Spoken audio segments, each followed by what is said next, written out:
guy being like the key guy in this entire story makes it so much better. I'm sorry. I know this is not time for like anti-Italiaphobia, but like he's just a big old hunk of man. Hi, I'm Arthur Knight, and this is my wife, Miranda Knight. Are you Nicholas Rossi? No. Are you Nicholas Alaverdian? Absolutely not. Are you Nicholas Brown? Yes. Police say this man has lived his life under at least 16 different names. They believe he fled from America to the UK to avoid rape charges in Utah. Then, in 2020, they were told he was dead. Just under a year ago, police believed they had found the fugitive. Bro, what is this fit, my boy? I mean, this is a Batman villain fit, dude. This is literally some Penguin shit. Are you fucking joking me right now? What the hell is happening here? In Scotland. Pulled it over on a lot of people, but he got fooled. Did the family believe Nicholas had died? No, he's not dead. He loves life too much. People who knew Nicholas Rossi, Nicholas Alaverdian, claim that it's you. DNA doesn't lie. I know my husband does not have tendencies as a rapist. That's the weirdest. Like, that is the weakest defense, dude. You just, what the fuck? Like, you hit the, look, if this is a real thing, okay, if this is a real thing, your answer should be, what the fuck are you saying? Like, this is such a wild thing to blame me. Here, I will take a DNA test immediately.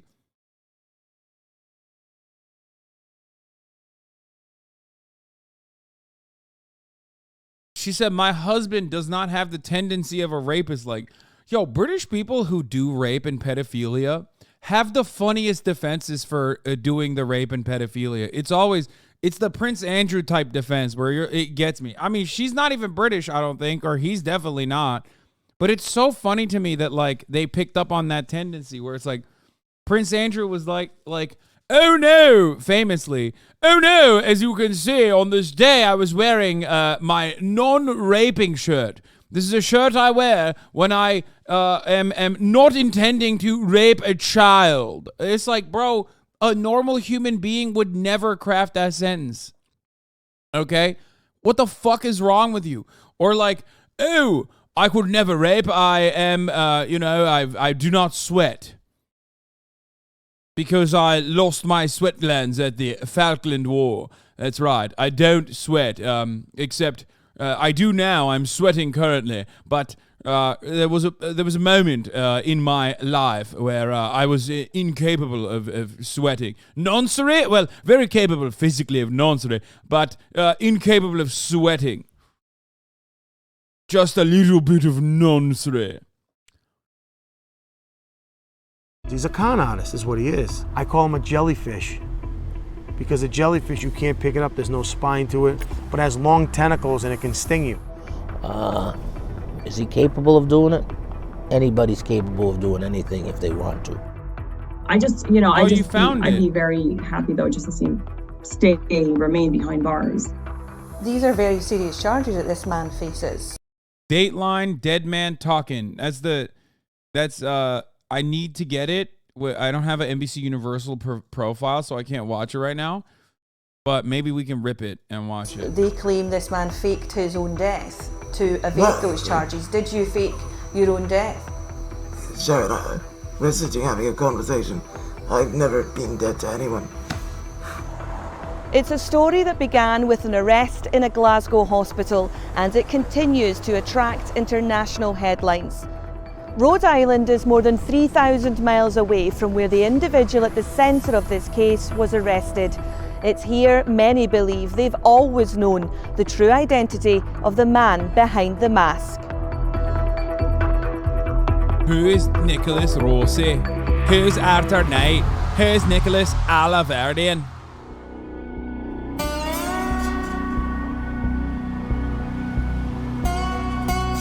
This is Cranston, a small town near the capital of Rhode Island, where Nicholas Alaverdian spent most of his childhood. He lived with his mother and stepfather, David Rossi. The singer, who was an Engelbert Humperdinck impersonator, adopted him when he was 8. There's Nicholas. Nicholas took his step. Bro, this entire fucking story is absolutely unhinged. Nicholas Rossi's DMs to TrueAnon. I would be glad to help you with whatever you're after, but I can promise you I'm not Rossi. For whatever that's worth, it has been proved and it will be proven in court. But my wife and I have been through enough. We have been trying to escape this nightmare. It is truly bizarre. And I have no clue who you are, but I'm taking a big risk here, telling you, off the record, that arrest will be made and Leave It will be named by 1st of July. Please keep that off the record. I'm telling you what I've been told. They simply want to wait until after the election. However, good luck in all that you do. Okay, there's an hour and 28 minutes, more than that. Sorry. There's like almost an hour wait time in between this. However, good luck to all that you do, and don't hesitate to give me a bell should you need anything. Cheers. Okay, mate, your podcast is prejudicial. I'm not Rossi. This is bizarre. What do you want? Tax returns, driving license, government documents. Why? Why couldn't you ask me for proof of who I am?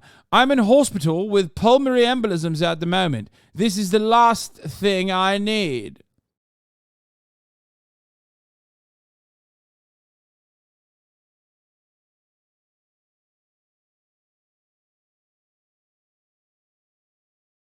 Well, I mean, the relation, what is this? Oh, this tweet was deleted by the author. Arthur Knight, alleged to be Nicholas Rossi by David Leavitt, responds. Here's David Leavitt with Viktor Yushchenko in Ukraine last year. Leavitt worked with the U.S. aid. Dude, what the fuck? I never actually watched this. TrueAnon episode, but there's like ties to the fucking U.S. aid. What the hell? Oh my heavens.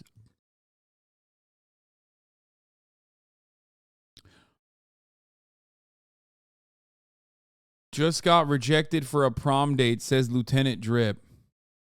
Well, what the fuck are you doing? He said, I'm going to eat your dog. I'm about to ask my crush to prom. Wish me luck. Off to ask my crush to prom. Wish me luck. I'm going to eat your dog. I'd like to announce that everyone that I just got rejected from prom. Bro, you said that at 2, nobody bit, and then you said it again at 4. Keep your head up, King. And also, no, you can't eat my dog. Okay? Is that fucking Metal Gear Revengeance on your PFP? You are entirely too young to be knowing a game like that if you're going to prom and shit.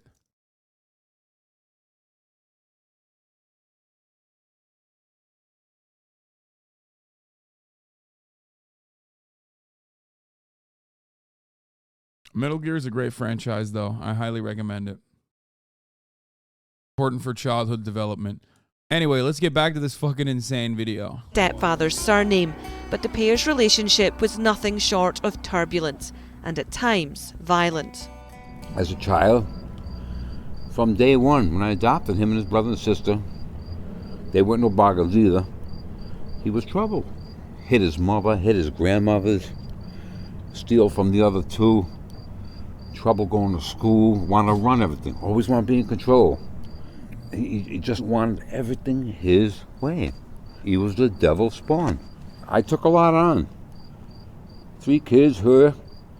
I took on what no man would, I believe. But I did it. I loved them. I loved her. When Nicholas was around 13, he was moved into foster care, run by the Department of Children, Youth and Families. He lived at various group homes where troubled teenagers are placed under one roof. It was at this time Nicholas got his first job at Rhode Island State House. He worked with politicians, helping them with paperwork and other administrative duties. The most common word used by those who knew Nicholas Alaverdian during his time here at the State House was persistent. They say he was a man who refused to take no for an answer.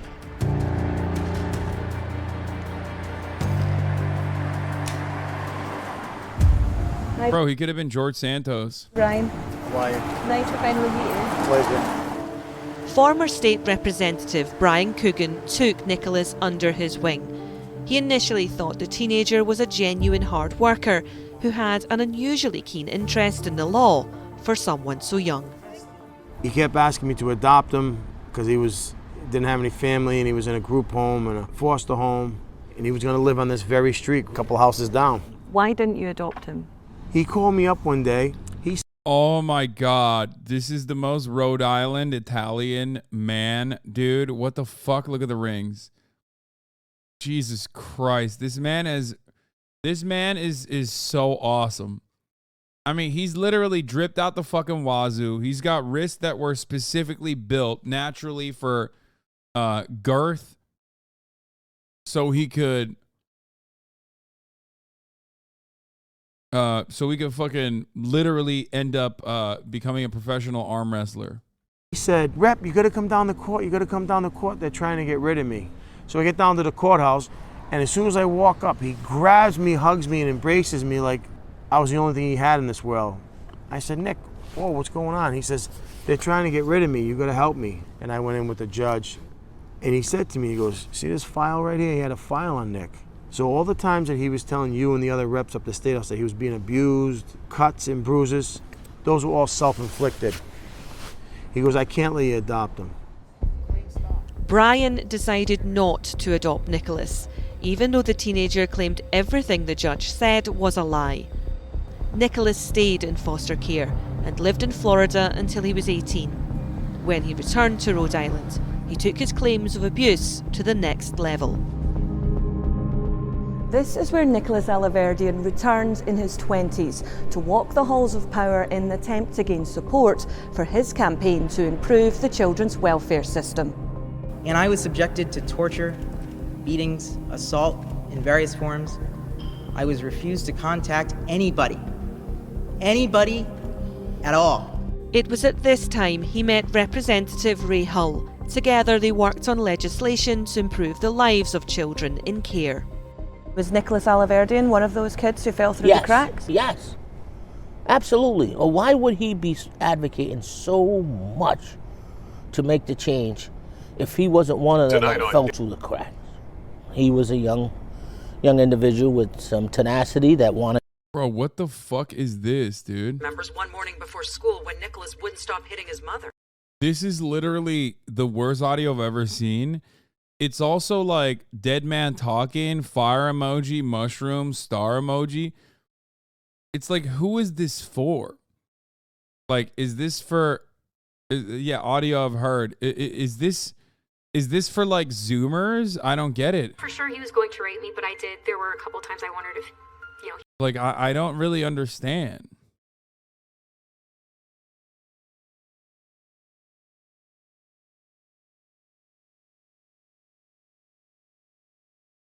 Like, what fucking Zoomer was like, we gotta get this Poggers interview out, dude. It's so fire.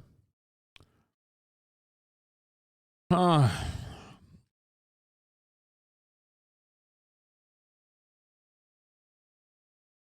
Well, I mean, the relation would be that you are in court proceedings that would see you extradited to Utah County to answer for a 2008 rape that Nicholas Rossi allegedly committed. So whether you're him or not, there is a connection. That how did you know David Leavitt was under investigation? Anyway. Wanted to change the world, and you could really latch on to him. I'm thinking, wow, here is a young fella coming to us, our committee, and explaining why he needs changes in DCYF. He knows it because he lives it. Around the same time, Nicholas was openly advocating against abuse. He had sexually assaulted a young woman in Ohio in 2008. So we met at... But, like, he's also on a court in Utah for a similar charge. I don't even understand. There's lots in this incredible freak in our series on this Utah District Attorney, ritual child sex abuse, fake Native American Mormon bishop. The name Nicholas Rossi comes up frequently. Rossi's being extradited for a 2008 rape in Utah County by Leavitt's office. He faked his own death a couple years ago and once wrote an essay describing other sexual assault charges against him as his personal 9/11.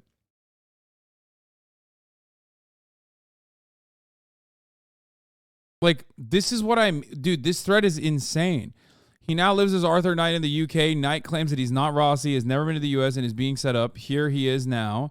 The document referred to by Leavitt in his press conference is a victim statement by the daughter of a former therapist in Utah County who was charged with a shit ton of rape, etc. Counts by Leavitt's predecessor, Sturgill. That therapist was Leavitt's friend and elder quorum president, and also a member of a fake Native American church that administered peyote. The therapist also hypnotized patients who were sent to him for the conversion therapy by the LDS. All of this ties back to some way to the disbanded SVU in Leavitt's office.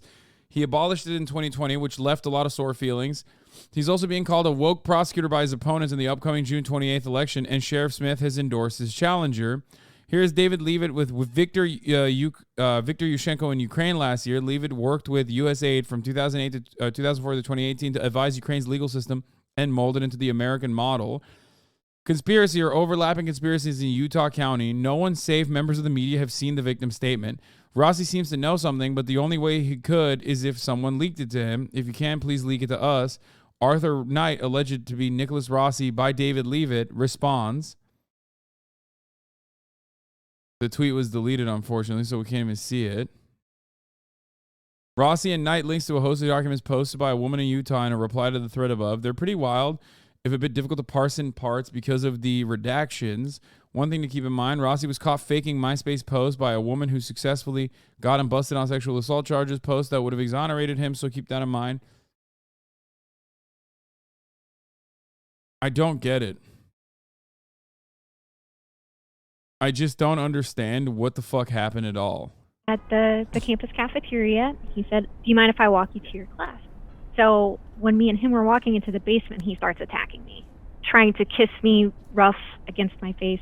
He had his hands up my shirt, down my pants. And at that point, I ran up to my class, and I was like, this is, I think, just the safest place for me to go right now. And then I come out, and he's waiting for me. And I'm so sorry. I got caught up. I'm so sorry. I couldn't resist. You were just so pretty, and just giving me the whole line. And then I go and I report what happened to the police. This happened in January 2008, and he was then sentenced in May of that year. He gets sentenced. The judge does find him guilty in my case. He had to register as a sex offender every year for 15 years. And that part was hard for me because I was like, well, what if I'm ruining his life? But at the same time, I was like, if someone could have spoke up and prevented what happened to me, would I have wanted them to? Yeah, I was like, let's end the cycle here. Let's get it documented, because I don't know why, but it felt very orchestrated and rehearsed.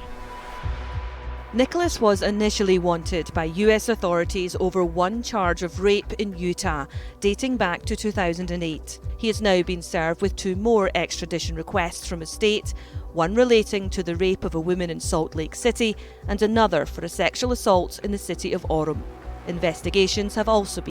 I mean, this guy seems like an unhinged freakazoid that goes on like raping sprees no matter where he goes in the country. You know what I mean? He's like unstoppable force. ...carried out into various counts of fraud.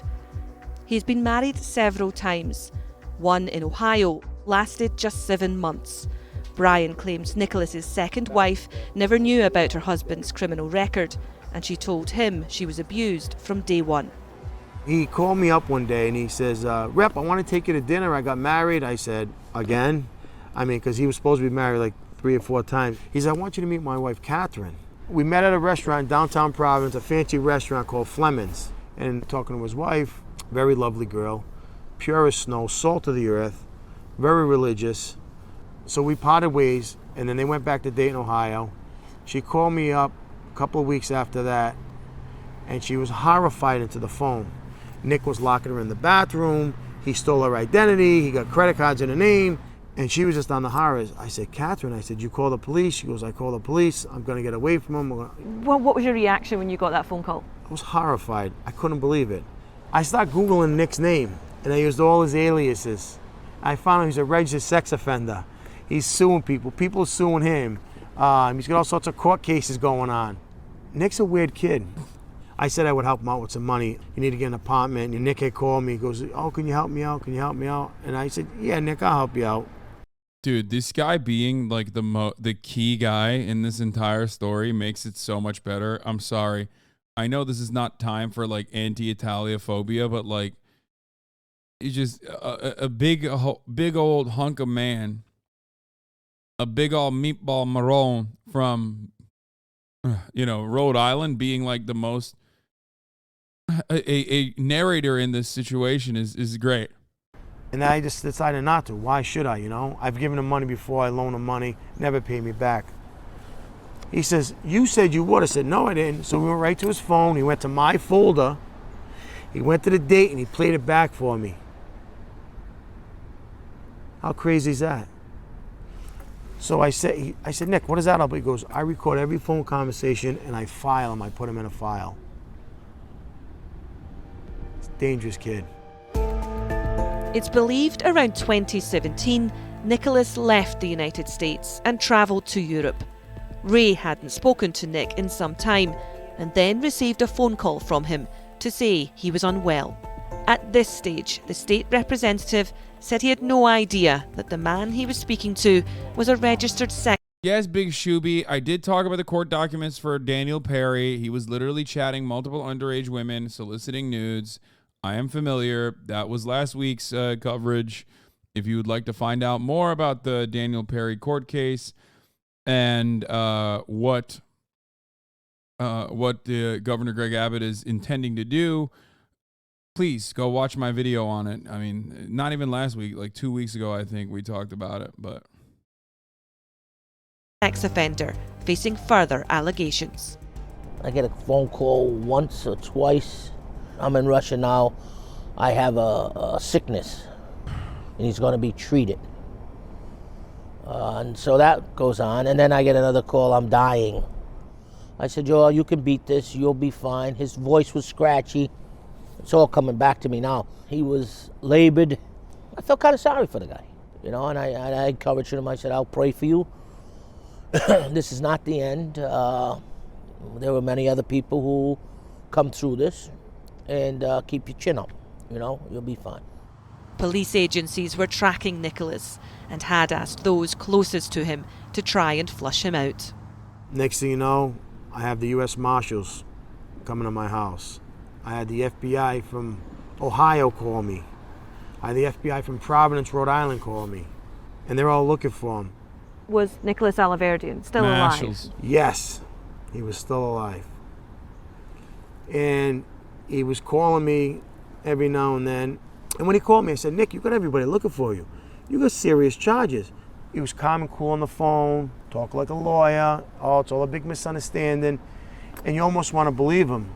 Where was he? Where did he say he was? I asked him. Dude, I fucking love this guy. I can't get over it, dude. I love this man. He is the perfect individual, dude. He's fucking calling me. I said, Charlie, what the fuck are you doing? You got authorities calling me for fucking charges. You better stop doing the fucking rapes or whatever you're doing over there. What the fuck? Where was that? He says, I'm in another country. I'm nowhere around. They're never going to find me. He says, I'm married with 2 kids now. I said, married with 2 kids? I said, what'd you do? Add water? What's it, like oatmeal? The very last time I talked to him, he called me and goes, rap. I said, he looks like a Teamster. Oh, he's most likely a union man, but probably voted for Donald Trump and is very excited to vote for him again. Nick, what's the matter with your voice? I'm dying. I'm in a hospital bed. I'm dying. I said, what's wrong with you? He goes, I got 2 weeks to live. I said, what's wrong with you? And he says, I have lymphoma. I have cancer. I have this. I said, really? I said, listen, you cockroach. I said, cockroaches don't die. I said, you're not dying. I said, you're a sexual predator and you're trying to escape and you're faking your death. You are not dying. He goes, stop talking to me like that. I want to have peace with you. I'm on my deathbed. I said, and I was swearing at it. I was like foaming at the mouth. I said, you're a liar. I said, you're in a lot of trouble. They're going to get you. You can't fucking cockroach. Can't hide from the law. I said, you know the old saying, the long arm of the law. They're going to get you, Nick. Live and local news and information on WPRO, Providence, a Cumulus station. Sad news to pass along. A voice you've heard on the air here on WPRO. Nicholas Alaverdian, he has passed away from a long battle with cancer, leaving his wife and 2 children.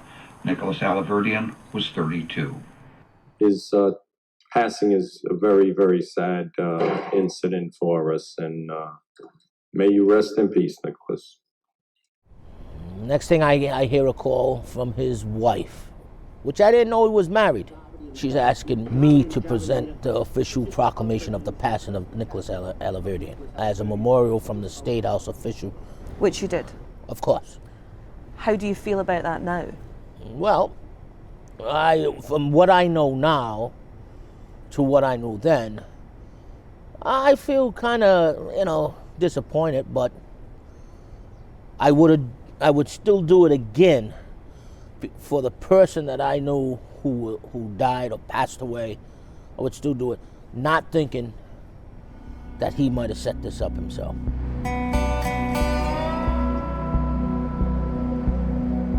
Attempts were made to hold a memorial service at 2 separate churches. The priest here was told to cancel the mass by police.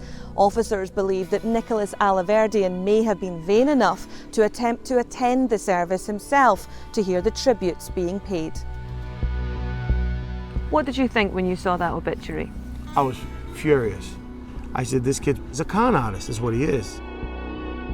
The obituary did raise a few eyebrows in Rhode Island, and suspicion quickly spread. I visited the pub where Nick gains a reputation for his gift of the gab and drinking ability.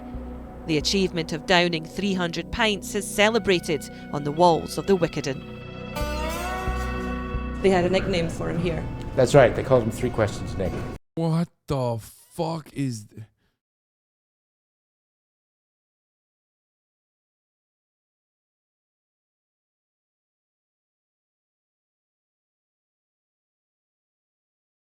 Bro, what is happening, dude? Because Nick would just pepper them with questions, and then they had a house rule. No, like actually what's going on in fucking Rhode Island? Someone explain to me what's going on in Rhode Island right now. We need to shut this shit down. We need to just literally figure out what the fuck's going on in Rhode Island in general. What is happening? No. It's like, bro, I'm trying to not burp in the microphone. That's how much of a that's how changed I am. Okay? Anyway, going back to this, like this guy, Nicholas Rossi, is like this truly interesting, unique story of this prolific serial rapist, apparently, who's now faking being a British man. And yet, for some reason, like, he is secondary as far as interesting characters in the story. Like, how is it possible that you go to like some random fucking guy at a bar and he just looks like this?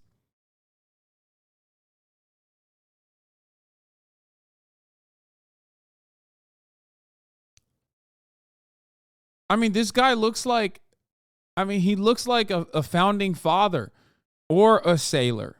He looks like a lighthouse keeper, yes, for his profession.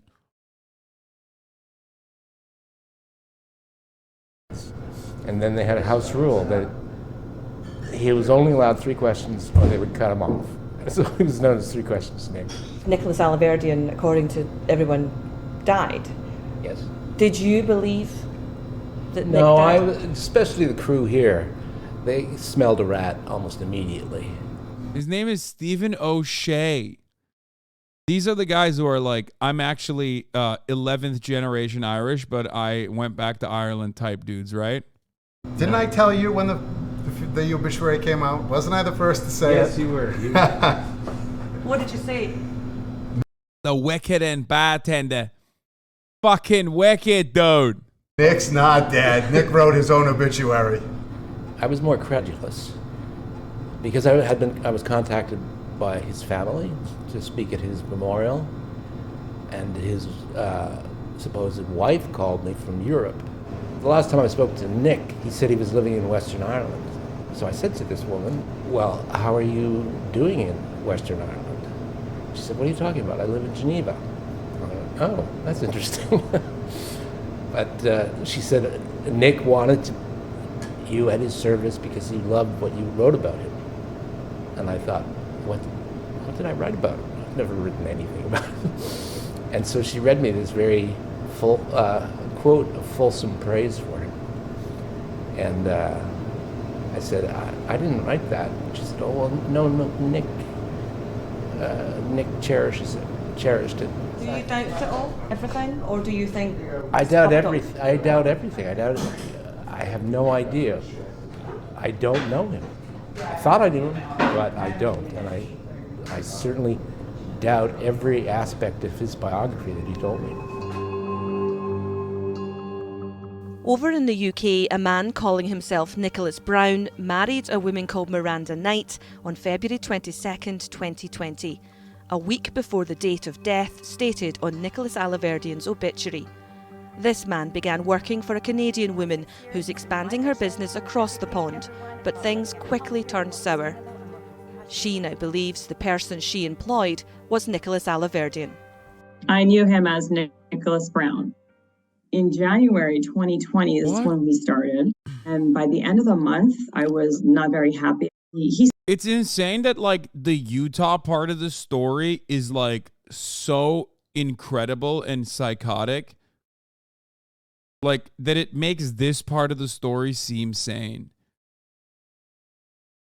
Like there is cannibalism, or at least like not real cannibalism, but like the mention of cannibalism, the accusations of cannibalism on the Utah part of the story. Yeah. Peyote shamans and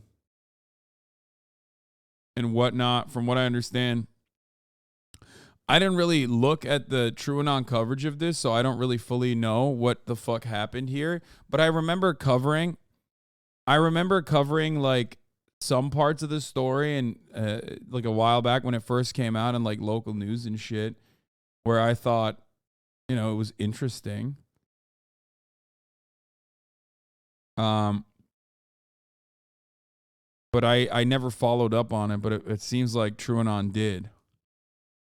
He seemed passionate. Yeah, Nicholas accused the Utah prosecutor of... I mean, here, look at the fucking article title, bro. Look at this. Here, this is the Utah part of the story. Man accused of faking his own death to have... I think did that. I think Nicholas Alaverdian is behind this. The guy can do anything. This guy can do anything. I'm telling you, watch out. I'm staying away from this guy. I want to be very clear. Mr. Alaverdian, I didn't mean to insult you in any way. Okay, bro, chill out. I mean, I like Dan Abrams more when he's just like a side guest on a fucking panel talking about how cops are great. Okay, what is this? My man trying to fucking run his own show. Gogolun Paltosunda. Thank you for the 20 gifted subs.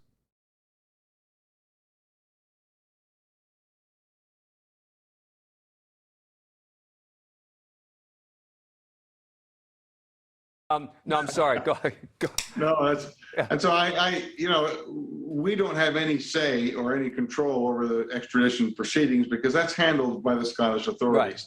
But I'm confident that Scotland, the Department of Justice, the State Bureau of Investigations, you know, they wouldn't be joining with us in this really amazing international collaboration without they're being convinced that Nicholas Rossi or Alaverdian or Arthur Knight are all the same individual. Yep. All right. I got to ask you about this stuff, about the accusations that you're a cannibal. How did this all get started? Well, you know, I ran. This is kind of a weird intersection between trying to do my job and prosecute an alleged sex criminal on the one hand, and local politics.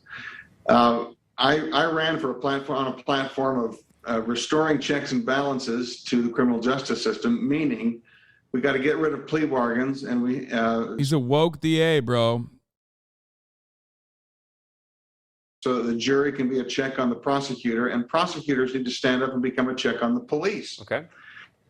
So then the sheriff's department, of course, complied with this guy's a cannibal shit. Pretty wild, honestly. Like an incredible fucking, an incredible state of affairs overall. Those are the two main functions of the prosecutor, which prosecutors have largely either abdicated their responsibility to be a check on the police or have taken away the jury's role. That has angered the local sheriff, and the local sheriff is doing his very best to get rid of me in this upcoming election. And so 7 days before the ballots hit in our jurisdiction, we received a tip that the sheriff, in fact, was working with Alaverdian to accuse me of cannibalizing and murdering children in a ritualistic abuse ring. And quite frankly, Dan, that was about all, that was all I was going to stand. And so I stood and said, we need to have this sheriff open his office to an open, independent investigation. And if this sheriff truly is using the power of his office to try and take out an election. Like, I love that the woke DA seems to be also, like, working with the CIA, or at least worked with the CIA for an extended period of time from 2004 till like 2014.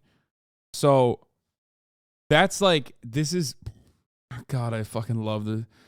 Utah is so insane. Does a woke DA even exist? I mean, they're not woke, but any DA that like runs on, we need to do criminal justice reforms, automatically considered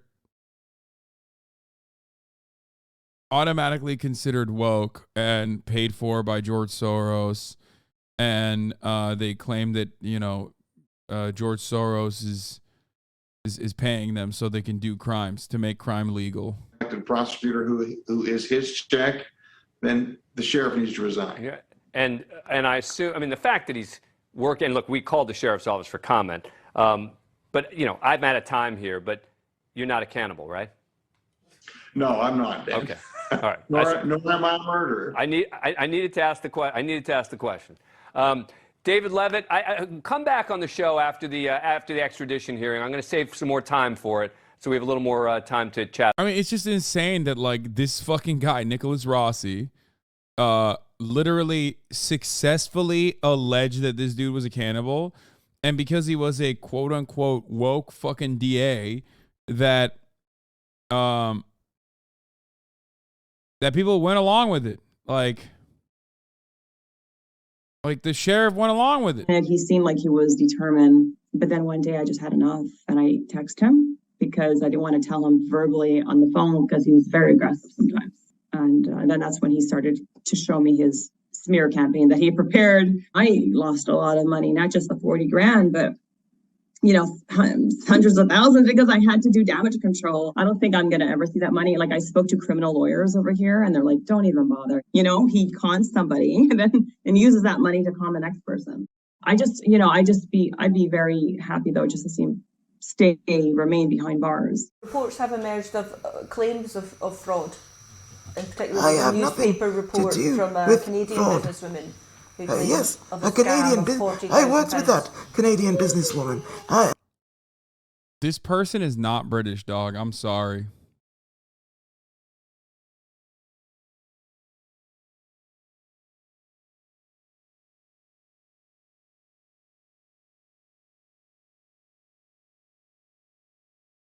And I would love to show you how I worked for her day and night, irrespective of time zone, and even enlisted my wife to help me work with her because she was so demanding.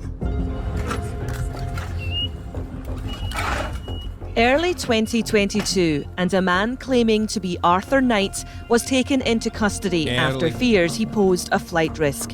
Yeah, it's pretty funny that like you fucking escape to Europe, and instead of going to like, I don't know, a European country that doesn't have like an immediate extradition protocol to the United States of America, you went to one that has one. So now you're like getting fucking airlifted back to Utah.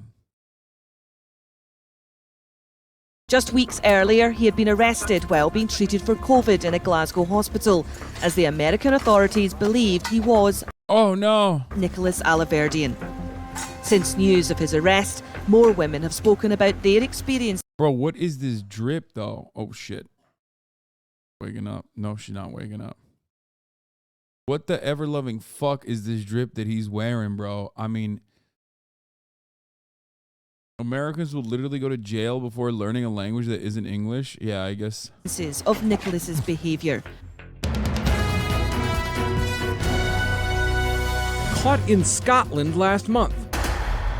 a man who made a name for himself in Rhode Island before we were told he died 2 years ago. This is movie stuff. Despite making international headlines following repeated court appearances, this accused man didn't shy away from the spotlight and was keeping a keen eye on how events were being reported in Rhode Island. We were going to run this story, who he was and kind of his background here and how things got to where they were, and we interviewed people who had known him. And the day before the story was going to run, Arthur Knight called our newsroom looking to talk to the boss and basically talked to my boss on the phone for about an hour. I did an interview with him and his wife, and that was kind of the first one, and it snowballed from there. And then he would keep calling and trying to say, you should look into this and you should look into that, and things about the prosecutor in Utah. But it just struck me as, why would somebody who claims they're not the person from Rhode Island care so much about what the news is reporting in Rhode Island? Except these are the news media outlets that he would have grown up watching and listening to and reading. No. I think it's perfectly normal that a guy that's like living in Glasgow would know about like a random Rhode Island local news channels.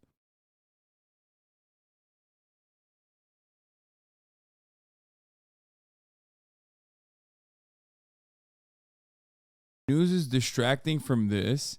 No, it's not, dude. No, it's not. It's not distracting from anything, okay? Like, you just think that. I don't know why, because maybe you can only focus on one thing. But, like, this is literally one of the most fucking... Okay, we'll get to that later. I'm going to go back to positive vibes, okay? Posy vibes right now. We're looking at a weird-ass dude. Is the game up for you? The game has just started. The game is afoot. Even in Scotland, Arthur Knight was pushing his plea, claiming he was an Irish orphan who had changed his first name due to childhood trauma. He said he took his wife's surname when they married. The couple invited me into their Glasgow home and we're gonna watch the Dateline video. It's fucking bananas, but insisted Arthur was still suffering from long COVID and that this was all a case of mistaken identity. The truth needs to be known. So why am I speaking to you? Why is my wife speaking to you? Because we care about our life and our love. This has all happened the dates before you knew him. This Nicholas Rossi, when you actually read about what he's done, he seems to have done it consistently through his... Yeah, she's like, you don't understand. He is done with the raping. Even if this is my husband now and I don't know anything about who he was before we met, very clearly, this is not a rapist. He does not have a rapist tendency. His life. So why is it literally going to stop when he meets me? I know my husband. He would never put me at risk. He would never hurt me, abuse me, do anything like what I read about this Nicholas Rossi. There is no evidence whatsoever that there are tattoos, and I've shown that to news reporter after news reporter after news reporter. Intensive care staff from the Glasgow hospital where he was arrested told the extradition hearing about seeing distinctive arm tattoos on their patient while they treated him for COVID. These appeared similar to the images held by Interpol. During his evidence in court this week, the man himself claimed he had gone into hospital without any markings and had been tattooed while in a coma for 18 days. That's the crest of Brown University, yep, with the red and you got the black right there. What? A tattoo artist from Nicholas's hometown says his distinct ink could have been removed over time, but markings may still be visible. That top one would be a little tough because it does look like there's some scar tissue that would be going on with the books that are open, and then of course with the red. Bro, just fucking DNA test them. Like, I don't understand. What the fuck is going on? Like, what is this like? Oh, he might have gotten tatted, or he... Is that also, is that Brown University? Is that a tattoo of Brown University's crest? No shot.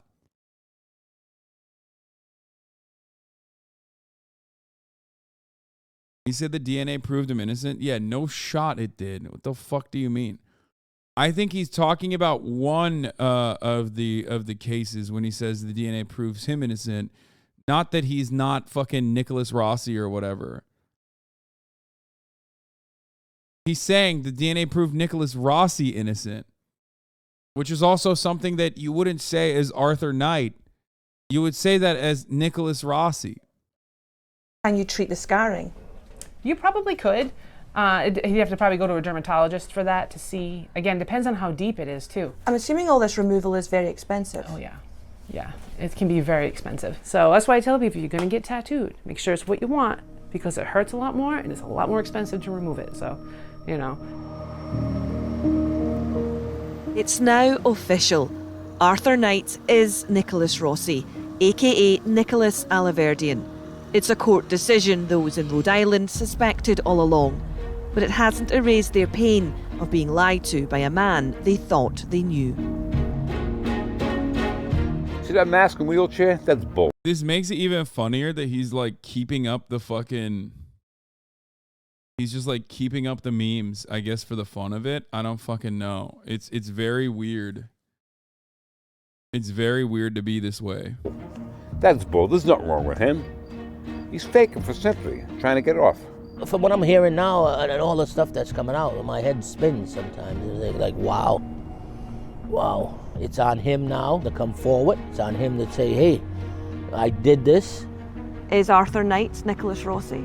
Nicholas Alaverdian, as you know? I would bet my life on it that that's Nicholas Alaverdian. Nick's getting all this publicity, but it is about the women. It's so interesting because it's just like the little lies then are just these grand lies now that he uses as like a building block of who he is and how he's important. If you could say anything to him, what would you say? Smarten up.